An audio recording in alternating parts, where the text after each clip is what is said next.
Good morning mga people, araw ng Miyerkules nga pala ngayon. Ayan na nga, mukhang may basher kagad tayo. Naisipan ko lang naman mag-video upang ibahagi sa inyo ang buhay ko bilang BHW/Koryo/ina ng mga anak ko /asawa ng asawa ko. Ayan na nga, kadalasan ang una tayong pumasok kasi malapit lang naman ang bahay ko sa health center eh. Kaya ayan, pagkabukas ko ng pinto, agad kong aasikasuhin ang pagbubukas ng mga blinds ng mga bintana. Eto na nga. Blind 1, check. Okay, bukas. Sa akin. Blind 2, check. Okay, bukas. Kasama ko nga pala ngayon sa bunso ko kasi meron siyang lagnat kaya hindi siya nakapasok sa school.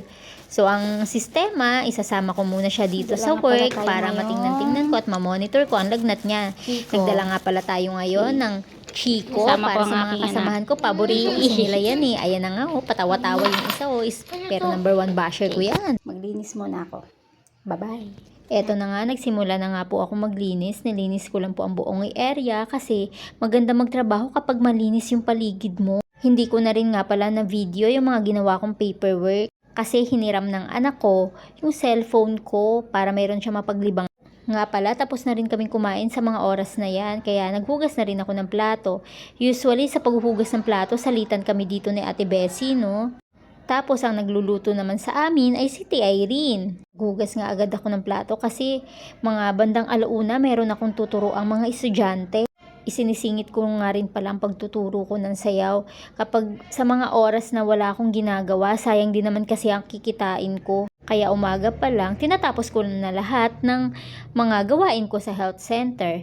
Pero nandito lang din naman ako sa tabi ng health center. Kaya kung meron mang mga pasyente o meron kailangan, nandito lang din naman ako. Yan na nga, tapos na nga tayo maghugas guys. 1:30 na nga pala ng mga oras na ito at magsisimula na nga tayong magturo Nga pala, estudyante ito ng ASHI, grade 12. Lumapit nga pala sa akin ang mga batang ito upang magpatulong na matapos ang kanilang dance routine para sa festival. Meron na nga silang nasimulan ngunit hindi nila matapos-tapos kasi hindi nakikinig yung mga classmate nila. Bibitawan na nga pala sila ng classmate nilang nagtuturo sa kanila kaya no choice, kinuha nila ako no. Napakahirap kaya magturo. Kaya guys, dapat na-appreciate nyo yung classmate nyo na gumawa ng routine para sa inyo. Dapat pag ganitong mga event, lahat nagpa-participate upang hindi masayang ang effort ng bawat isa. Sayang nga lang at onting oras ko lang kayo naturuan. Alam kong may ibubuga ang dance routine natin pagdating sa festival. Nga pala, Sinulog Festival ang ginawa namin. Shout out sa grade 12 Marcos, salamat sa tiwala ninyo.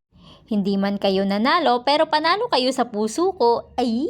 So lagi nyo lang tatandaan bawat pangaral ko sa inyo. Nakakatuwang makita na kadalasan karamihan sa inyo hindi naman talaga marunong sumayaw pero talagang porsigido. Ito na nga pala yung mga ilang clip ng mga ginawa ko para sa kanila. Enjoy watching guys! O yung ayusin nyo, yung tip-tip. Okay na?